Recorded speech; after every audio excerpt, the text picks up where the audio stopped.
La forêt avait gardé le silence comme un secret ancien. Sous la canopée, l'air sentait la mousse et le cuir humide. La lune, haute et mince, filtrait en bandes pâles à travers les branches et dessinait des chemins de lumière sur le sol jonché d'aiguilles. Arya avançait sans hâte, chaque pas connu comme une prière, les doigts tremblant parfois à la lisière d'une douleur qu'elle n'avouait qu'à la nuit. Ses cheveux, d'un blanc de neige usé, luisaient d'un éclat froid. Sa peau, presque translucide, captait la moindre lueur comme une promesse et un rappel. Elle portait sur elle l'empreinte d'une vie de marge, vêtements raccommodés, cicatrices discrètes à la nuque, regards qui n'accrochaient pas les visages des villages. Elle était habituée à l'errance. Elle savait écouter ce que le monde soufflait entre les arbres. Si cette histoire vous accompagne depuis le début, restez jusqu'à la fin. Abonnez-vous, activez la cloche et laissez un like si ce voyage vous touche. Vos mots en commentaire nous disent quelles histoires vous voulez entendre ensuite. Le cri vint alors, d'abord lointain, puis comme arraché à la terre elle-même, un pleur qui contenait le souffle rauque d'un louveteau et l'appel d'un tout petit enfant mêlé en une seule note déchirante. Arya se figea, le son l'arracha à ses pensées et fit naître, avant même la peur, une certitude froide dans sa poitrine. Quelqu'un, là-bas, avait besoin d'elle. Elle ne savait pas pourquoi elle y allait. Peut-être parce que son don, cette filandre d'énergie qu'on nommait dans les légendes Life Waver, tendait les doigts invisibles vers la détresse. Peut-être parce que, autrefois, on l'avait laissé tomber, et que chaque cri de détresse éveillait en elle la vieille obligation de réparer, de tisser à nouveau. Elle trouva Finn roulée en boule derrière un buisson de ronces, le visage creusé de terre et de larmes, tremblant comme un oiseau blessé. Un manteau sombre et humide avait été arraché autour de lui, ses doigts minuscules étaient couverts de griffures. Un petit loup, encore au pelage cotonneux mais déjà sauvage, restait à ses côtés, la truffe collée au genou de l'enfant comme pour lui insuffler du courage. Autour, l'ombre d'une violence récente persistait, empreintes écrasées, herbes froissées, odeur âcre de peur. Rogues, silhouette rapide, sans foyer ni loi, avaient traversé ces bois. Ils avaient pensé laisser derrière eux ce qui n'avait de valeur que pour un sang royal, un héritier perdu, un trésor plus fragile qu'une couronne. Le garçon leva les yeux vers Arya. Il avait 2 ans à peine. Ses pupilles reflétaient la lune comme des pièces de verre. Son cri s'éteignit en un sanglot, puis une question muette. Arya se pencha, attentive, et sentit l'instant où sa respiration se mêla à celle de l'enfant. Il eut une perte d'équilibre. Elle sut, dans un battement de cœur, qu'il n'était pas seulement blessé par la violence. Quelque chose s'était brisé en lui, une chaleur vitale qui fuyait comme un feu mal entretenu. Les veines du petit paraissaient éteintes, sa peau pâlie d'une pâleur qui n'était pas seulement la peur.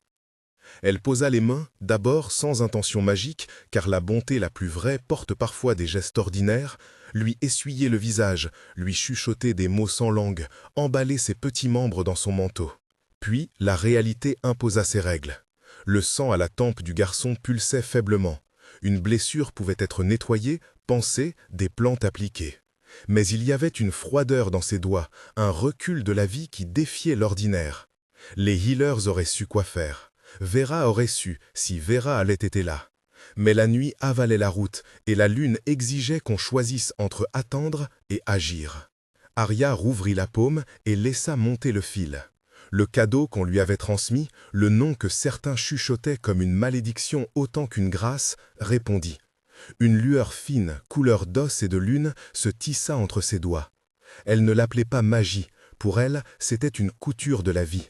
Prendre le fil destiné, effacer l'effilochure, recoudre l'âme au corps. Elle savait les règles qui venaient avec chaque point. Chaque donnée coûtait, chaque réparation prenait une part du donneur. Si elle tirait trop fort, si elle dépassait la mesure, la vie pouvait s'effondrer dans l'autre sens, engloutir la sienne. Les anciens avaient gravé ces avertissements en symboles sur des pierres qu'elle n'avait jamais vues autrement que dans les histoires des vagabonds. Elle avait appris dans la solitude à compter la dépense, à mesurer la dette. Finn trembla encore, les lèvres violettes. Une pensée, abrupte et claire, lui traversa le corps. « Si tu me sauves, je perdrai peut-être ce que je suis. » Arya n'eut pas peur. Elle posa les mains sur la poitrine de l'enfant, sentit le souffle fragile comme une plume sur un lac gelé et transforma la peur en promesse.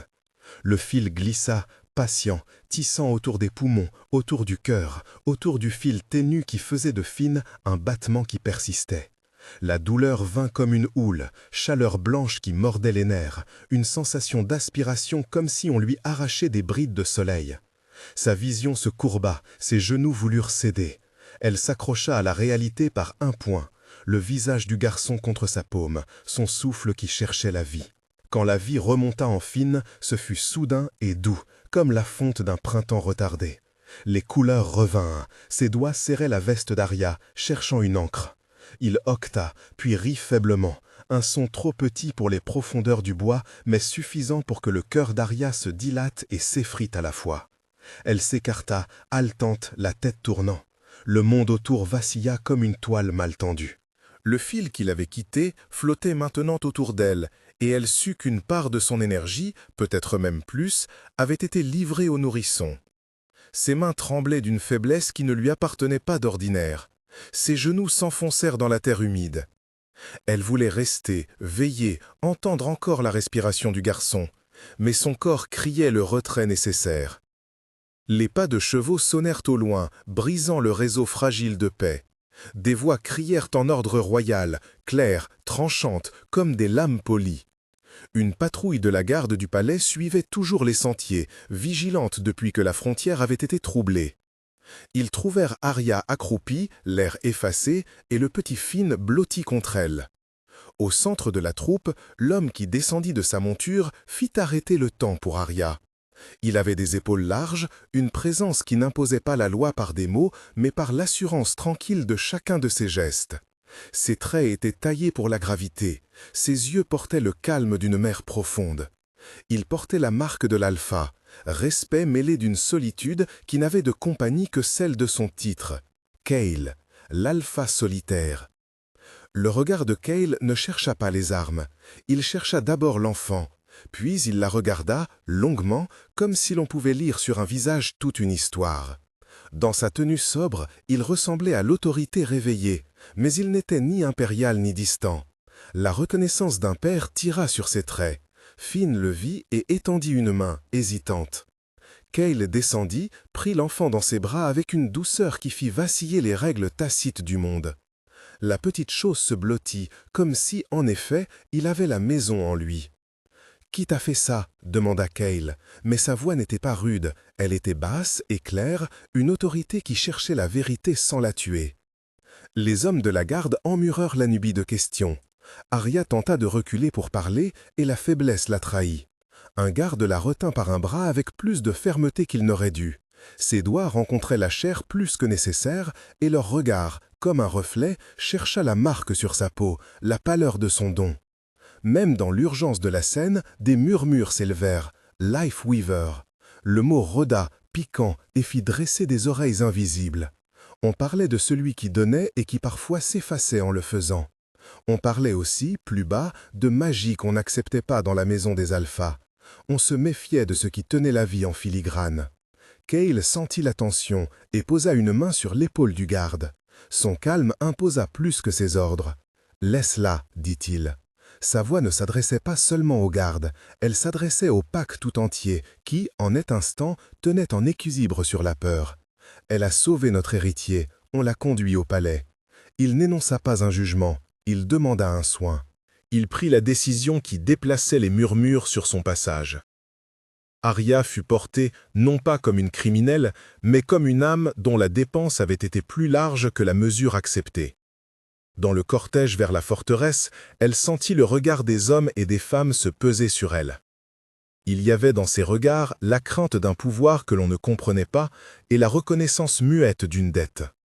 Finn, collé au torse de Khal, s'endormit enfin, le souffle régulier, et quelque chose, peut-être une allégeance première, peut-être juste la reconnaissance d'un refuge, naquit entre l'enfant et le chef.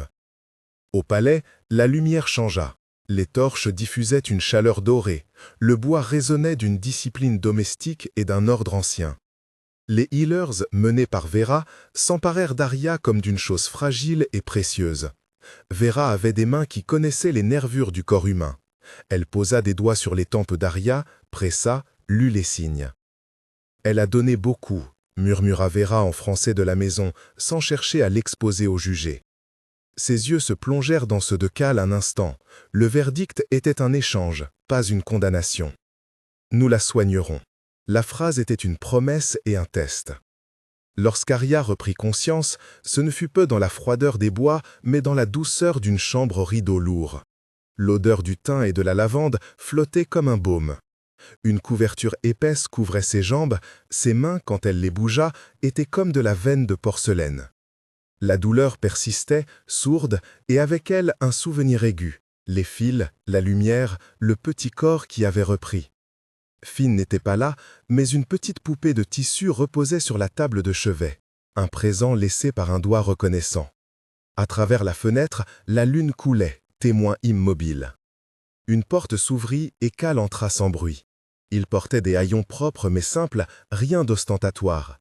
Il tenait une tasse de tisane fumante et posa l'objet sur la table. Son visage se comprima dans une expression que l'on réservait au moment où l'on était seul avec sa propre quiétude. « Tu n'avais pas à te sacrifier », dit-il, comme si ce reproche contenait de l'amour et de la colère à la fois. Arya leva les yeux, elle vit dans ses prunelles non seulement l'alpha, mais l'homme qui, quelques heures plus tôt, avait pressé contre son enfant un contact d'une douceur farouche. Elle vit la reconnaissance, elle vit le trouble. « Il aurait pu mourir », répondit-elle, la voix éraillée. Elle chercha ses mots, la fatigue alourdissait la langue comme un métal. Je ne pouvais pas l'entendre mourir. Cal resta silencieux un long moment. Puis il posa une main au-dessus de la sienne, pose qui ne cherchait pas à posséder mais à soutenir. « Ici, dans notre maison, personne ne meurt seul, dit-il, et personne qui nous sauve se voit abandonné. » Ses doigts serrèrent, et il y eut dans ce geste un pacte sans parole, protection promise, mais aussi une curiosité profonde, dangereuse pour eux deux. L'existence d'une Lifeweaver au sein du territoire était une vérité qui ferait trembler des coutumes. C'était une flèche lancée dans le ciel calme du clan. Mais Kael ne la renvoya pas au feu. Il la gardait à portée, la soigne, comme on garde une braise qui pourrait, un jour, permettre de ranimer toute une maison. Dehors, la lune poursuivait sa ronde. Dans les couloirs, des voix basses se tissaient et se déliaient. Au cœur du palais, une vérité venait de pénétrer la cour des lois immémoriales. Une étrangère avait tissé la vie d'un héritier et l'alpha solitaire, pour l'instant du moins, avait choisi de la défendre. Cette décision, simple en apparence, portait en elle la possibilité d'une rupture, d'un bouleversement des peurs ancestrales. Arya sentit, dans le creux de sa poitrine, que sa route n'irait plus jamais vers la marge. Ses pensées se perdirent ensuite dans un voile doux. Elle sombra dans un sommeil hanté de rêves où les fils, encore et encore, formaient des motifs qu'elle ne comprenait pas tout à fait. Mais lorsque la porte s'entr'ouvrit une nouvelle fois, c'était Finn qui apparut, en riant, poursuivant une ombre de chat avec la vivacité d'un cœur qui avait retrouvé sa maison. Kael le porta et l'enfant leva les bras, un geste si simple, si absolu, que la promesse contenue dans la tasse fumante et la main posée resta gravée dans l'air. Les pas de la nuit se firent moins étouffants. Quelque chose commençait à tenir ensemble. Dans le palais, derrière les murs épais, Vera s'approcha d'Arya avec des plantes et des parchemins. Les Healers instaureraient un séjour qui n'était pas seulement réparation du corps, mais initiation à ce qu'elle portait. Les anciens avaient peur du Lifeweaver. Les anciens avaient de bonnes raisons.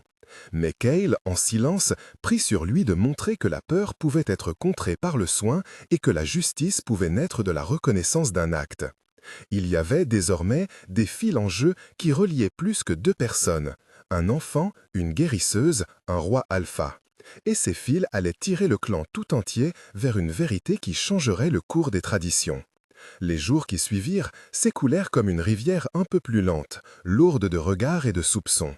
Le palais, qui jusque-là avait connu les rituels d'une autorité sans trouble, se mit à bruisser d'angles nouveaux. Murmures retenus près des bassins, conversations qui se rompaient à l'approche d'un pas, mains qui tombaient sur le tissu d'un manteau comme pour y cacher la nervosité.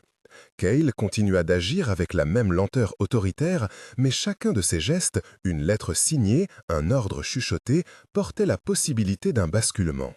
Vera prit Arya sous son aile selon des rites anciens et sans éclat. Les guérisseurs n'étaient pas les juges, mais ils connaissaient les chaînes invisibles qui reliaient don et destin. Leur chambre commune, ouverte sur la cour des plantes, fut bientôt le théâtre d'une initiation sobre.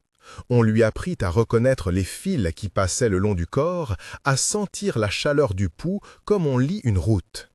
Les soirs où Finn dormait enfin, épuisée et rassasiée de présence, Arya restait éveillée jusqu'à l'aube, chaque doigt effleurant un motif que Vera dessinait sur sa paume. « Ce que tu as fait n'est pas qu'un acte de science », disait Vera à voix basse, ses mains toujours en mouvement comme pour tisser elle-même les mots. C'est un langage ancien. Il parle aux vivants et aux morts. Tu peux appeler un cœur à rester, mais tu dois aussi accepter le prix que cet appel demande. Les fils prennent quelque chose en retour. Ils demandent. Arya écoutait et apprenait. Elle avait senti, pendant l'effort qui avait ramené Finn, une chaleur qui ne venait pas seulement d'elle. Elle avait perçu une réponse, comme si la vie elle-même, si fine, avait acquis une mémoire nouvelle. À chaque tentative, la fatigue revenait plus vite, s'installait en elle comme une pluie lourde. Vera posait parfois une main sur son front, mesurant un souffle trop haut, un souffle qui n'était plus tout à fait le sien. « Fais attention », murmurait-elle, les gestes répétés creusent. Finn, ignorant des politiques qui l'entouraient, se liait à Arya avec la confiance d'un animal qui n'a que la chaleur pour juge. Il passait ses jours à chercher les petites boîtes où elle rangeait ses fils, à suivre le sillage de sa voix, à demander, d'un ton qui n'admettait ni mensonge ni détour, qu'elle joue encore. Dans ces moments, Arya découvrait un repos que les autres ne lui offraient pas. Ses mains pouvaient toucher des poupées, tresser des cheveux, inventer des jeux absurdes. Chaque rire de l'enfant était un baume qui écartait la peur. Cal, de son côté, s'obstinait à rester présent mais distant. Il regardait parfois Finn dormir, et dans ces instants, les traits de son visage se durcissaient comme si on y lisait un plan. La cour des anciens ne tarda pas à demander audience. Arcane, le porte-voix des traditions, arriva entouré de quelques silhouettes dont la posture trahissait l'âge et l'habitude du pouvoir. Il posa devant Cal un sceptre en bois poli, symbole d'un ordre qui se renforçait par l'usage du temps. « Nous avons entendu, » dit Arcane, sa voix semblable à du gravier roulé. « Un enfant a été retenu à la vie par une étrangère. Les lois anciennes parlent de tels actes. Elles prévoient un choix. » Cal leva les yeux, ses prunelles sombres serrant la salle. « Ce n'est pas un crime qui réclame vengeance, » répondit-il. « C'est un fait. Un garçon est vivant. Il ne m'appartient pas de châtier celle qui a donné ce don. » « Et s'il s'agit d'un don lié au sang d'une autre maison, » reprit Arcane, d'un ton qui cherchait la faille. « Et si la faveur liée au geste crée une dette incompatible avec notre ordre, nos ancêtres ont vu naître des rivalités qui ont mis nos lignées à genoux. » Il y eut un silence qui pesa comme une pierre. D'autres voix s'élevèrent, quelques sages appelant à la prudence, deux anciens demandant l'exil, une femme, plus jeune, aux yeux vifs, suggérant qu'on soumette Arya à un rituel d'examen pour savoir où ses loyautés se posaient. Cal sentit la tension monter, non pas comme une tempête, mais comme la mèche qui, dès qu'on l'allume, promet de changer la forme de la flamme. Il prit la parole, et son mot fut une combinaison froide de protection et de calcul. Elle restera ici. Sa voix n'admettait pas l'exception. Tant que Finn respirera, elle sera protégée par moi. Si quelqu'un ici ose tramer contre elle, qu'il sache que ce n'est pas seulement elle qu'il défie, mais la parole de celui qui gouverne. Nous allons comprendre, nous allons apprendre, et nous déciderons ensemble, avec raison et sans peur. Arcane, blessé dans son orgueil, inclina lentement la tête. « Alors nous verrons, dit-il. Les lois ne se rompent pas sans être appelées à rendre des comptes. » La décision ne fit qu'attiser la curiosité au-delà des murs. Des messagers vinrent de la ville marchande voisine, non pas pour juger, mais pour écouter, transportant des rumeurs comme des monnaies rares. On parlait d'une femme capable de tresser la vie, et la nouvelle moulinait dans les esprits selon deux directions opposées. Pour certains, c'était une bénédiction qui rendrait l'héritier intouchable. Pour d'autres, un danger qui pourrait transformer chaque naissance en enjeu de pouvoir. La fragilité d'un seul souffle devenait désormais un levier possible pour de nombreuses mains. Au cœur de ces débats, Arya se trouva devant un choix intime.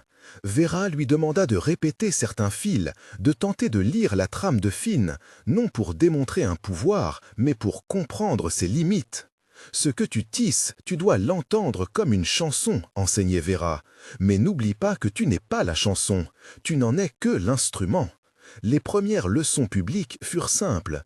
Devant quelques témoins triés par Khal, Arya montra comment elle gardait une flamme fragile d'une maladie qui revenait parfois hanter la cour. Elle n'utilisa pas de prodige théâtral, elle posa la main, ferma les yeux, et la respiration de la personne touchée se modifiait, comme si la lumière d'une bougie retrouvait son souffle. Certains dans l'assemblée tressaillirent, d'autres inclinèrent la tête en un mélange de crainte et d'admiration. Pourtant, il suffit d'une voix pour rappeler la prudence. Cela ne prouve pas la fidélité, dit Arcane. Cela prouve seulement la puissance. La manière dont Khal défendit Arya portait une marque étrange. Il ne la glorifiait pas, il la tenait comme on tient une lame utile mais tranchante, dont on connaît la valeur et le danger. Il allait la voir parfois, seul, et lui parlait avec des mots qu'on réservait à ceux qu'on ne voulait pas perdre. « Ce n'est pas un choix sûr, disait-il, mais c'est le nôtre. Si un fils survit parce que tu l'as tiré du bord, il y aura du gratitude et du calcul. Tu dois te tenir prête à tout. » Arya comprit qu'elle ne pourrait échapper à cette ambivalence. Sauver Finn l'avait soustraite à l'anonymat, et l'anonymat était un rempart. En même temps, la présence de Kael, la chaleur qui émanait de sa protection, la mettait dans une position d'influence qu'elle n'avait jamais demandée. Des visiteurs vinrent en silence, envoyés par des familles qui espéraient marcher sur la lisière du don. Certains demandaient des guérisons discrètes, d'autres proposaient des alliances voilées. Arya refusa la plupart, notant au fond d'elle-même la fatigue qui s'approfondissait. « Je n'appartiens à personne, disait-elle parfois, mais ses mains trahissaient la lassitude. » Une nuit, alors que la lune était mince et que les couloirs sombraient sous un linceul d'ombre, une porte cacha le pas d'un étranger.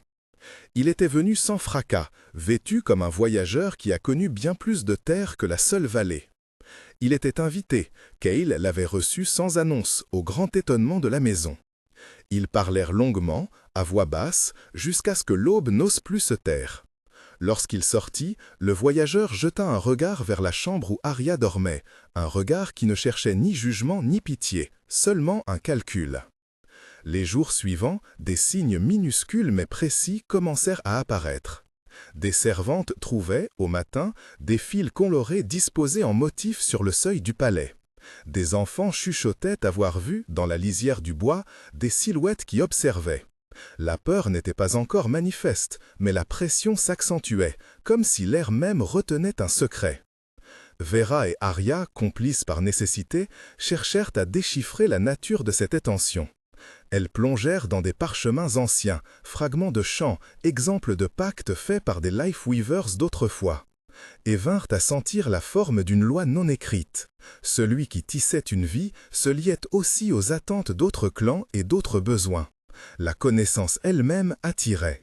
« Ils veulent ce qu'ils ne peuvent produire », murmura Vera. « Le monde s'habitue maintenant à l'idée qu'une vie peut être rapiécée, et l'habitude attire les mains qui ont l'argent, le pouvoir, l'audace. » Arya posa la main sur sa poitrine, comme pour sentir le fil qui la reliait à elle-même. Finn, qui avait désormais pris l'habitude d'errer entre les pièces du palais, entra en courant, ses cheveux en bataille, tenant une petite poupée. Il la regarda avec la certitude que tout se résumait à jouer. « J'ai trouvé ceci dans le jardin, dit-il, c'est pour toi. » Arya prit la poupée et sentit dans le tissu une petite cordelette. Elle sourit, et pour la première fois depuis longtemps, sentit une paix qui n'avait pas le goût de la stratégie. Elle sut cependant que cette précaution n'irait pas loin. Le monde du palais venait de recevoir une nouvelle couleur, et les contours de ce que serait demain se formaient à l'horizon, denses et inévitables. Bientôt, il faudrait choisir non seulement comment protéger ce don, mais à quel prix on accepterait de le partager ou de le perdre. Une assemblée générale fut annoncée. On parlerait devant tous, on poserait des lois et on tenterait d'ordonner ce qui, jusque-là, avait été une urgence privée. Cal ordonna que personne n'apporte violence. Arkhan proclama que la tradition guiderait la discussion. Arya sentit, comme une fin de calme avant la tempête, que la prochaine parole qui serait dite dans la grande cour scellerait beaucoup plus qu'un destin individuel. Lorsque le matin de l'assemblée se leva, la cour se remplit d'ombres humaines serrées. Les anciens prirent place, Arkhan au premier rang, ses doigts jouant sur le bois du sceptre. Cal entra, et à ses côtés, Arya marcha, non entravée, mais pas libre non plus. Finn, serrant la main d'une servante, regardait tout comme on regarde un spectacle. Le souffle du vent traversa la cour, et quelque part dans la foule, une respiration contenue prépara le monde à entendre ce que le destin avait tissé. La parole qui allait suivre n'appartenait plus seulement à l'un ou à l'autre. Elle appartiendrait à tous, et il restait à savoir qui, dans cette audience, saurait la recevoir avec sagesse. Le silence qui suivit l'entrée de Cal pesa comme un voile. Les voix dans la cour se firent brèves, s'écrasèrent contre la pierre chaude des colonnes. Les anciens échangèrent des regards mesurés. Les enfants cessèrent leur jeu et se blottirent contre les robes des mères.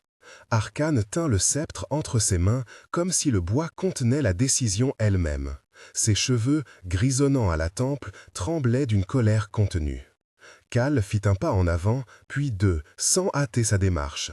Il leva la main et la parole sortit, claire, sans emphase. Nous sommes ici non pour l'or ou la faveur d'un clan, mais pour la survie et la justice de notre vallée. Sa voix se fraya un chemin entre les murmures. Que nul ne vienne ici avec menace de violence, que nul n'achète une vie comme on achèterait du sel.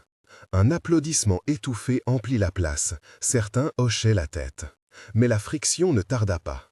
Un homme d'allure bourgeoise, revêtu d'une tunique bien cousue et d'un collier qui trahissait plus de commerce que d'humilité, se leva. Sa voix portait la certitude de celui qui connaît la valeur des biens. Et si la survie passe par l'échange, si nos frères sont malades, qui donc refuserait un secours qui coûte un cœur tressé? Vous parlez de justice, mais justice sans moyens et silence. Donnons des lois et des tarifs mesurés. Protégeons le don en le monnayant pour le bien commun. Des murmures d'approbation, des mains poingées, des regards de mépris. Vera sentit son estomac se nouer. Elle posa la paume sur le bras d'Arya, comme pour ne pas la laisser vaciller. Arkhan ricana, d'un rire sec. « Monnaie, toujours l'étendard du faible esprit. Pensez-vous qu'une vie puisse être pesée sur une balance? Notre coutume n'a jamais permis qu'une âme soit vendue. Nous avons des lois, des rites. Nous ferons comparaître les sages et nous trancherons. » Sa voix devint plus basse, plus périlleuse.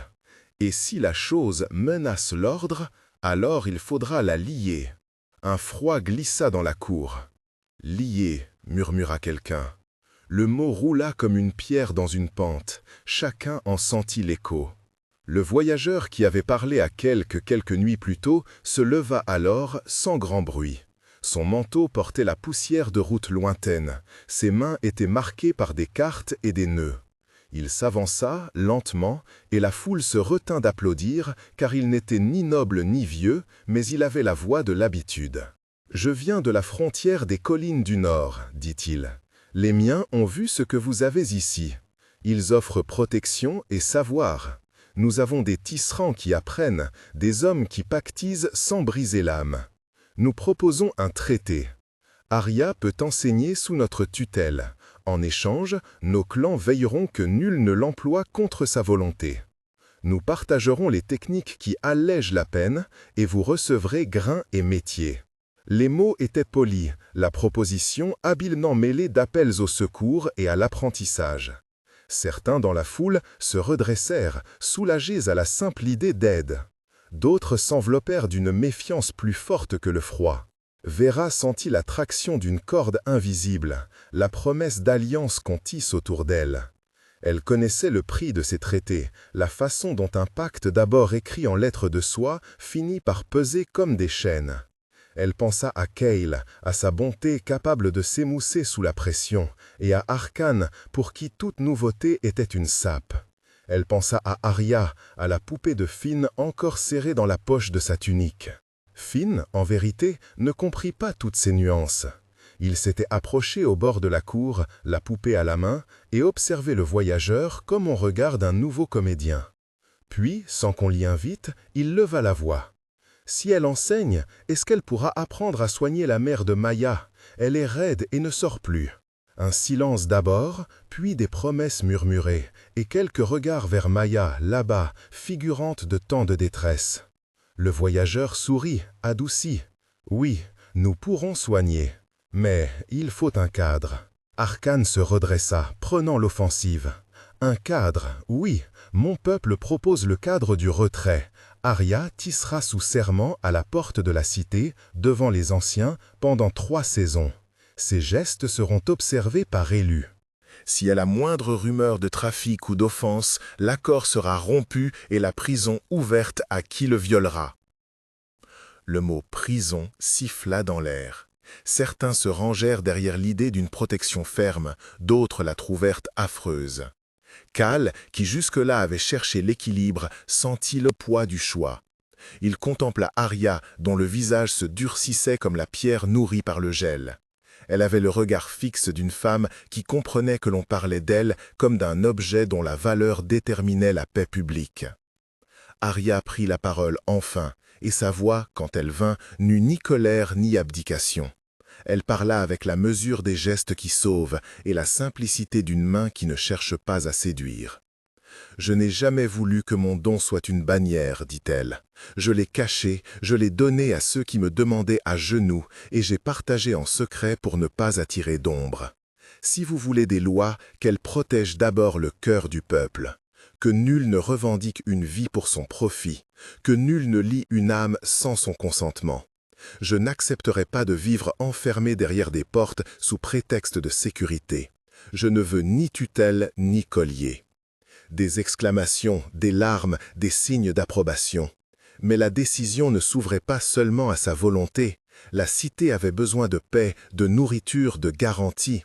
Ce que demandait Arya était noble, mais noble, parfois, se heurte à la matière rude du monde. Le voyageur la regarda et pour la première fois, son masque glissa. Il y eut un calcul, une ombre qui passa sur sa bouche. « La liberté, dit-il, est un mot difficile à protéger quand les plus puissants tiennent la main sur le nécessaire. Nous offrons protection et moyens. Laissons-nous montrer un autre chemin. » Arcane répliqua d'un ton sec. « Et qui garantira que vos moyens ne deviendront pas des chaînes ?» La discussion s'envenima. Des affidés du marchand vinrent, murmurant d'autres clauses, un registre des demandes, un tarif, une forme de contrôle qui, aux yeux des commerçants, assurerait que seuls les nécessiteux bénéficieraient du tissage de vie. Les anciens se divisèrent. Khal proposa la médiation d'un cercle restreint. Arya, Vera, Arcane, lui-même et 2 sages choisis par tirage. Arcane rejeta l'idée, jugeant que trop de temps donnerait lieu au complot. Le marchand, confiant, dit qu'il pouvait signer immédiatement, mais sous condition. Au milieu de ces palabres, Finn, las de rester silencieux, approcha sa poupée du pas d'Arya et la posa à ses pieds. La poupée, jusqu'alors inerte, laissa échapper un fil qui scintilla contre la pierre. Un frisson parcourut la foule. La cordelette fine se déroula, longue comme une pensée, et s'éleva comme un sillage d'argent. Certains crurent que l'air vibrait d'une musique lointaine. La corde se mit à tracer, dans la poussière, un motif ancien, une spirale qui se refermait. Les vieux reconnurent un signe. Les jeunes frissonnèrent. Vera saisit la main d'Arya. Elle sentit la chaleur d'une armée d'yeux se tourner vers cette spirale comme si elle demandait une réponse. Le fil, pourtant, n'obéit à personne. Il trembla, puis se tut. Dans un coin de la cour, un enfant cria « Des fils !» et des femmes accoururent, cherchant leurs enfants, croyant que c'était un augure. Le voyageur, lui, fit un pas en arrière, la mâchoire serrée. Khal plissa les lèvres. Arcane, comme saisi de prémonition, parla bas. Les signes veulent dire quelque chose. Ce n'est pas l'air qui se joue de nous. Quelque chose en dehors tire. Avant qu'il n'achevât, une servante pressa la main du vieux sage qui présidait la maison voisine. « Ils sont là, dit-elle en haletant. Des hommes ont été vus rôdant aux confins du bosquet. Ils tissent des cordes sur les branches et chantent des noms. » Un trouble réel secoua la cour. La menace, jusqu'alors diffusée par rumeurs et fils colorés, devenait présence. Des silhouettes aux lisières, des chants qui appelaient quelque chose. Kell se leva, la décision dans les yeux. Nous n'avons plus le temps des palabres. Nous devons choisir, partager la connaissance de façon mesurée, établir des gardiens choisis par la communauté et envoyer des éclaireurs pour savoir quels intérêts s'opposent à notre paix. Arcane hocha la tête malgré lui. Le marchand grimaça, puis concéda, car l'urgence rafraîchissait sa cupidité. Arya, cependant, resta silencieuse, regardant la spiralée du fil qui reposait maintenant à ses pieds comme un petit anneau attendant d'être pris. Elle ne voulait pas lier sa vie, mais elle savait aussi que l'indifférence était un autre type de violence. Ses doigts se refermèrent sur la poupée. Elle pensa à Maya, à la vieille qui ployait sous la douleur, à Finn et à sa foi sans calcul. Elle comprit que le don serait sollicité encore et encore, et que chaque refus laisserait une douleur derrière lui. « Donnez-moi 3 nuits, dit Arya enfin. Sa voix n'hésita pas.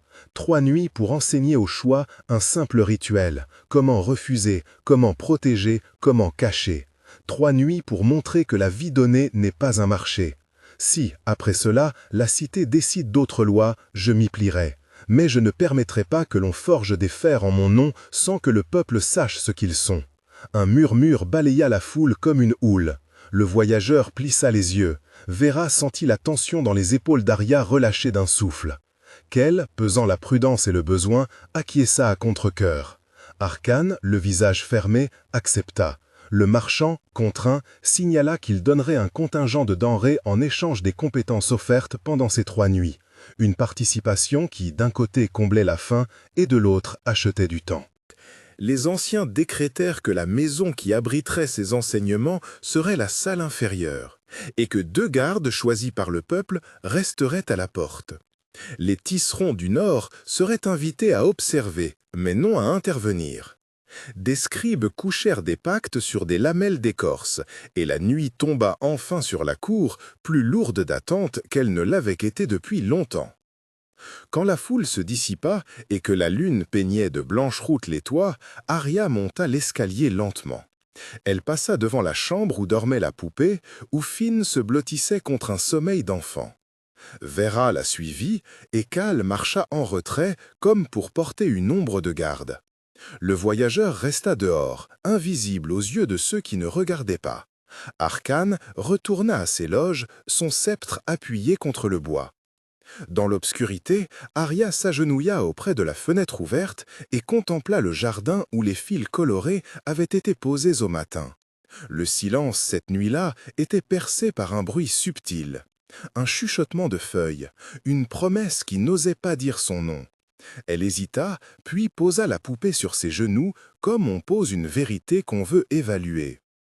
Vera franchit la pièce et, sans parole, posa sa main sur l'épaule d'Arya. « 3 nuits, souffla-t-elle, et après, nous déciderons, ensemble. » Arya regarda la servante, puis Khal, puis Finn, dont le souffle lent dessina la confiance simple.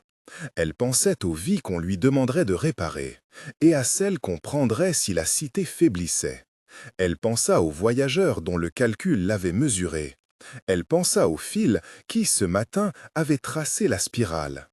Enfin, elle prit la poupée entre ses doigts et coupa doucement la cordelette qui pendait au bord du tissu. D'un geste précis, elle la déroula et la laissa glisser dans sa main. Le fil ne brûla pas ses doigts, il resta brillant, comme une mémoire. Arya en fit une boucle et murmura presque inaudible « Pour que l'on sache refuser, pour que l'on sache choisir ». La boucle tint, et la vallée, cette nuit-là, sembla retenir son souffle, consciente que 3 jours allaient suffire pour changer ses contours, ou pour étendre, comme une toile, les mains qui veulent tisser d'autres destins. Une fenêtre au nord s'entr'ouvrit, une silhouette passa un bras couvert d'un manteau sombre. Quelqu'un, à l'orée du bois, posa une petite cordelette rouge en forme de croix sur un piquet. La menace demeurait, la décision avait été repoussée, non rendue. Les premières lueurs de l'aube vinrent comme une pointe sur l'horizon. Arya se leva, serra la poupée contre sa poitrine et redescendit vers la salle inférieure où, dans 3 nuits, elle commencerait à enseigner aux voix de la cité à tisser non pour vendre, mais pour sauver. Et dehors, au bord des bois, des ombres souriaient en silence. La salle inférieure avait la fraîcheur des pierres et l'odeur du lin lavé. Des bancs bas cernaient l'espace, des lattes de bois bruissaient sous les pas. Aux portes, 2 hommes choisis par le peuple se tenaient immobiles, comme des balises.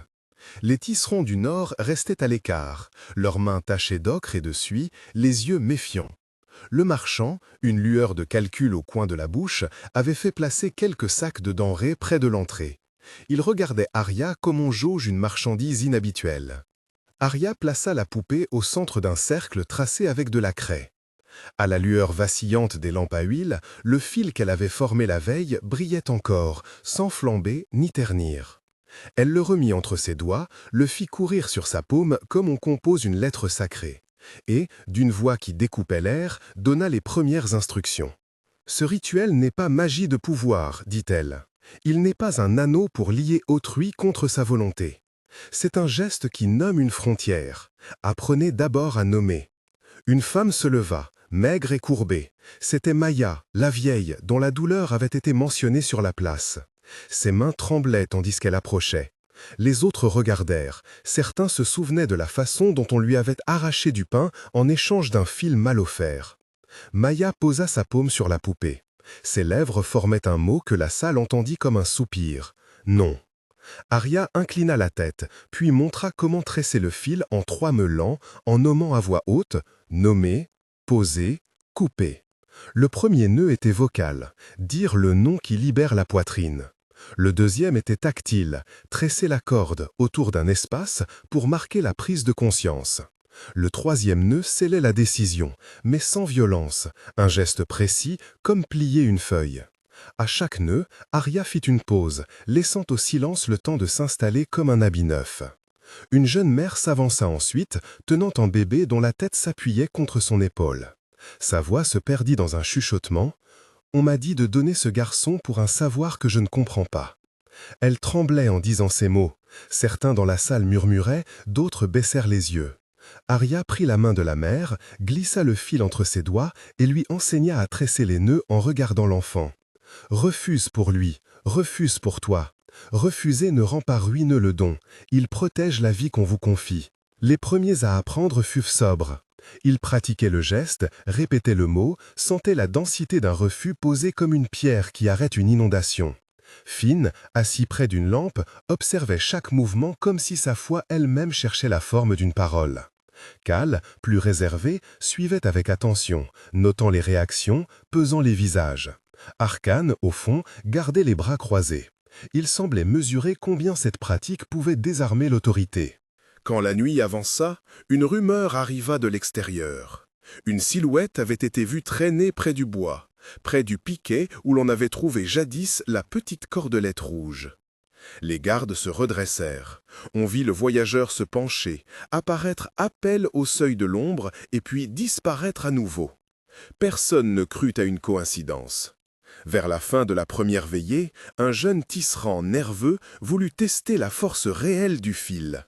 Il proposa un défi, lier la poupée au poignet d'un homme qui avait déjà cédé un don, pour prouver que la ville pouvait protéger sa dette.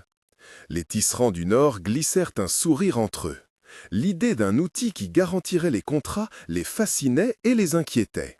Arya leva la main pour arrêter la main du jeune homme. « Ce n'est pas l'esprit du rituel, dit-elle. Tu ne dois pas lier la volonté d'un autre comme on tisse une étoffe. Le refus qui protège est personnel. Il ne transforme pas la vie d'autrui sans son assentiment. » Une chape de silence suivit. Certains approuvèrent, d'autres grugnièrent. Le marchand fronça ses sourcils. Une pratique qui limitait les transactions était une perte potentielle. Le voyageur, tapi plus loin, redoublait son intérêt. Arcan, qui jusque-là s'était contenté d'observer, se leva et dit d'une voix qui ne cherchait pas la douceur. « Si nous permettons que chacun choisisse, nous devons aussi être sûrs que le choix ne devienne une arme. Qui empêchera qu'on utilise ces nœuds pour refuser l'aide à celui qui la mérite ?» Cale répondit, mesurant chaque mot.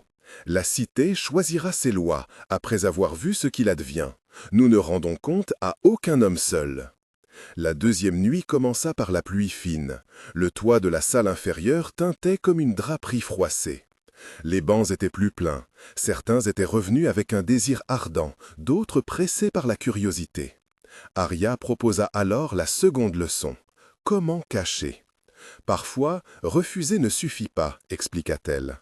Il faut aussi protéger ce qu'on refuse, pour que celui qui menace ne puisse prendre le refus et le retourner. Elle montra comment on formait une petite poche avec le fil, un fourreau discret où dissimuler la boucle du refus. Elle enseigna à nouer la mémoire du geste dans une perle de bois, à l'enfouir sous un pan de vêtements, à cacher la preuve du nom de manière à la garder comme une amulette, non pour l'exposer, mais pour s'en souvenir. Les mains apprirent la façon dont un secret pouvait être robuste sans être offensif. Une famille arriva, l'enfant enlevé quelques semaines plus tôt, presque à l'état de rumeur. On leur avait dit qu'il ne servirait qu'à acquérir une faveur pour un dignitaire. Arya fit signe. Nous allons t'apprendre à garder la mémoire du refus et à en faire un talisman pour retrouver ce qui a été pris. Au dehors, une agitation monta. Les gardes remarquèrent des pas rapides. Quelqu'un avait tenté d'enlever une des lampes pour créer l'obscurité. La rumeur courut. Des hommes venaient des forêts pour reprendre ce qu'ils croyaient appartenir à d'autres. Le voyageur apparaissait parfois dans l'embrasure, muet, et ses yeux brillaient comme si chaque nouvelle tentative de la cité le réjouissait. Arkan devint plus nerveux. Il se leva, s'approcha du cercle et demanda qu'on renforce l'entrée. La troisième leçon fut la plus délicate. Comment refuser sans blesser l'âme de l'autre? Arya expliqua qu'un refus pouvait être donné avec compassion, qu'un non pouvait contenir une offrande de soin. Une parole qui disait non aujourd'hui pour dire oui demain, ou une mise à distance pour reprendre force. Elle fit asseoir les plus affectés, Maya, la mère du bébé, le jeune tisserand, et leur parla longuement, posant la main sur leurs genoux comme pour transmettre à la chair le sens du mot. Finn, qui jusqu'alors avait observé sans intervenir, se leva à la fin et s'approcha. Il n'offrit pas de discours, il dénoua son écharpe, fine et usée, et la posa sur la poupée. « J'ai appris la valeur d'un oui que l'on considère, dit-il enfin. Et si le refus protège, il faut aussi que quelqu'un porte le froid du refus pour les autres. Je ne demande pas qu'on me loue, je pose seulement ceci pour que cette poupée sache qu'elle n'est pas seule. » Un murmure de reconnaissance parcourut la salle. Vera posa ses doigts sur la main de Finn, silencieuse, et Khal inclina la tête en signe d'approbation. Arkan, quoique froid, ne sut pas attaquer la sincérité d'un tel geste. Mais la menace ne dormait pas. À la lisière du bois, une silhouette rase les racines, corde en main. Le piquet, au bord du chemin, portait désormais non plus une simple cordelette rouge, mais plusieurs fils noirs tressés ensemble. Quelqu'un, dans l'ombre, peut-être le voyageur lui-même, avait commencé à préparer une autre sorte de fil, un engin destiné à effacer les signes. Quand l'aube se leva, on découvrit que plusieurs petites croix de fil rouge avaient été arrachées des portes des maisons qui avaient adopté l'enseigne d'Arya. Certains talismans remplacés par des nœuds noirs. La peur changea de couleur. Elle ne demandait plus seulement un enseignement, elle exigeait des défenses réelles. Arkan demanda à garder une des lampes plus proche du seuil. Khal ordonna que la porte soit surveillée davantage. Arya, elle, sentit la tension comme une aiguille sous sa peau. Elle pressa la poupée contre sa poitrine, comme on presse une vérité pour en éprouver la chaleur, et dit doucement « Nous avons 3 nuits pour enseigner le savoir de refuser, et peut-être seulement 3 journées pour apprendre à résister aux mains qui voudraient tordre ce savoir. » Dehors, les ombres qui avaient souri la veille se penchèrent une fois de plus sur le fil tendu entre la ville et le bois. Quelque chose se préparait dont la cité ne mesurait pas encore l'acuité. Dans la salle, les nœuds et les perles étaient prêts. À l'orée, des mains s'affairaient. L'heure d'un premier affrontement approchait, et ceux qui avaient appris le geste du refus durent réfléchir s'ils seraient capables de le tenir contre la nuit qui venait.